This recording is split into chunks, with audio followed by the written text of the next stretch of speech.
Bonjour à tous et bienvenue sur Big Boy Perche, toujours pour vous parler de mes techniques et approches favorites au bord de l'eau. Alors aujourd'hui je vais vous parler d'une approche, c'est une approche, c'est plus une vision en fait sur ma pêche, c'est la pêche de bordure, la pêche des berges en fait. Quand on pêche du bord, pas quand on pêche d'une embarcation face à la bordure ou à la berge. Comme tout pêcheur, bien, on a tous un peu en nous le syndrome, en fait, c'est le syndrome de la rive d'en face. C'est-à-dire que quand on arrive sur un poste, on aura tendance à arriver violemment sur le poste et à vouloir toujours atteindre des longues distances. On se dit toujours dans la tête, le poisson n'est pas là, il est toujours plus loin. On se met des frontières, on se met des barrières. Et au fur et à mesure des années, il m'a fallu plusieurs années en fait pour comprendre ça. Et bien quelquefois, j'ai pas fait de calcul là-dessus, mais pratiquement 50% du temps, les poissons se retrouvent à mes pieds, à moins de 2 mètres de mes pieds. Et même les gros sujets. Voilà, on n'a pas forcément besoin d'un flotte-tube, on n'a pas forcément besoin d'un bateau pour être obligé d'atteindre ces grandes profondeurs où soi-disant ces grands poissons records sont, le plus souvent, ils sont à nos pieds. Voilà. Donc, encore une fois, il m'a fallu beaucoup d'années pour me soigner de ce syndrome de la rive d'en face. Et de me dire, bien non, les poissons sont à mes pieds. Et j'insiste là-dessus, et à moins de 2 mètres quelquefois de mes bordures, de mes pieds, il y a des poissons monstrueux qui m'attendent, et qui nous attendent au final. Et c'est des poissons en fait, qui auront une faible prédation par le pêcheur, parce que peu de pêcheurs se fixent les bordures à pêcher. Voilà, on arrive tous généralement, on est hyper pressé d'arriver au bord de l'eau, on arrive tous presque en courant et on va directement jeter le plus loin possible. Et bizarrement pour essayer d'atteindre la berge d'en face. Mais pas la berge qui est à nos pieds. Donc, j'ai fait des petles schémas pour parler en fait des différentes bordures que j'ai rencontrées, des différentes berges que je pêche. Après, il y en a d'autres. Mais là, c'était vraiment pour les principaux... les berges que je pêche le plus souvent. Donc, j'ai fait un petit schéma. J'espère qu'il se verra bien sur au travers de la caméra. Donc on va avoir les bordures, les berges en pente douce.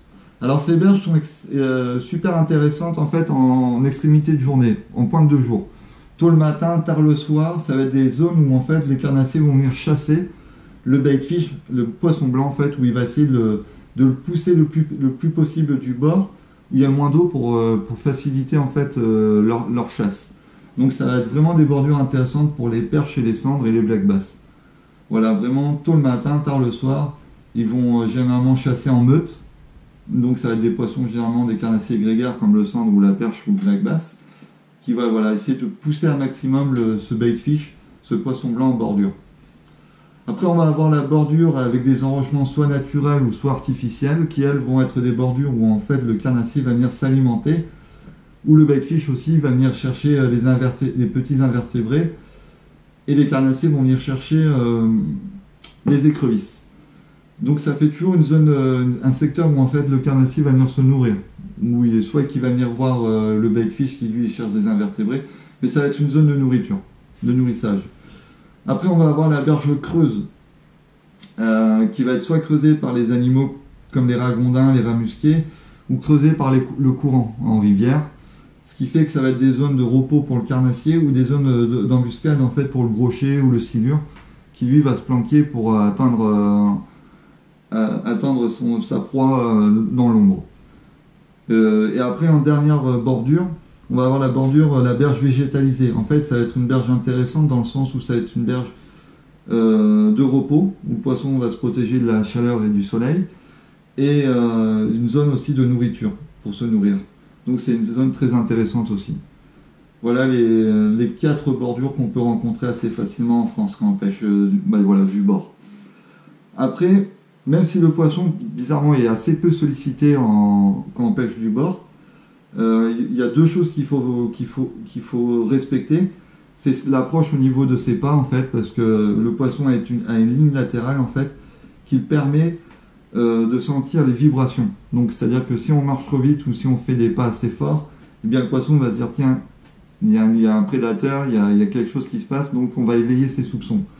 Donc mieux vaut essayer de se déplacer assez doucement, sans taper du pied en fait, pour arriver sur la bordure tranquillement sans éveiller les soupçons du carnassier. Le deuxième truc, la deuxième chose où le poisson peut nous griller en fait, ça va être sa vision. En fait, il va avoir une vision conique par le dessus, le carnassier, et en plus cette vision conique va s'élargir au niveau de la surface de l'eau. C'est-à-dire qu'il va avoir encore plus large, comme sur le schéma en fait. Voilà, donc il va avoir très très loin sur la bordure, sur la berge en fait. Donc c'est ces deux sens en fait qui peut nous griller et le rendre un peu plus tatillon en fait qu'on va lui proposer un leurre. Bon, après le poisson, le carnassier, j'ai remarqué qu'il aura tendance à vraiment rester sur le mouvement, bloqué sur le mouvement. Donc c'est-à-dire que si on va sur une bordure, sur la berge sans bouger pendant plusieurs minutes, le poisson va s'y habituer et voilà, il va vraiment se fixer sur le mouvement. Et tant qu'on ne bouge pas, au final, eh bien, le poisson, on a peu de chances qu'il nous repère. Un peu comme le héron le fait, quoi, en fait. Vous voyez, il se pose, il y a 1 ou 2 minutes où le poisson, il y aura eu du mouvement, donc il va s'inquiéter. Après, au bout de quelques minutes, le poisson va revenir, vu qu'il n'y a plus de mouvement. Eh bien, en tant que pêcheur, il faut avoir un peu l'approche du héron, quoi, avec une approche de pas très, très douce. Donc voilà, c'était juste en fait pour parler un petit peu, voir un peu la pêche en bordure différemment, et se dire que, ben voilà, moi le premier en fait, on passe à côté de super sessions en bordure. Alors, on n'a pas besoin de se casser les bras et les épaules à vouloir lancer hyper loin. On a une aire de jeu vraiment à nos pieds. Donc, forcément, sur ce sujet, le sujet est tellement large que je pourrais en parler plus longtemps. Là, c'était vraiment pour vous éveiller, voir des possibilités différentes. Moi, il m'a fallu plusieurs années vraiment pour vraiment cerner cette pêche. C'est une pêche de contact, c'est une pêche où on a une faible distance entre le poisson et le pêcheur. Moi, j'adore ça. C'est vraiment une pêche de corps à corps, en fait, où tous les défauts se payent cash. Tous nos défauts, tous nos mauvais gestes se payent cash. Par contre, voilà, quelquefois on peut se faire vraiment plaisir en termes de sensations et en termes de gros poissons. On a vraiment du mal à s'imaginer le nombre de gros poissons records qu'il y a vraiment sous nos pieds et devant nos pieds. Donc voilà. J'espère que la vidéo vous plaira. Et je vous dis à très bientôt. Je vous souhaite un bon visionnage.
You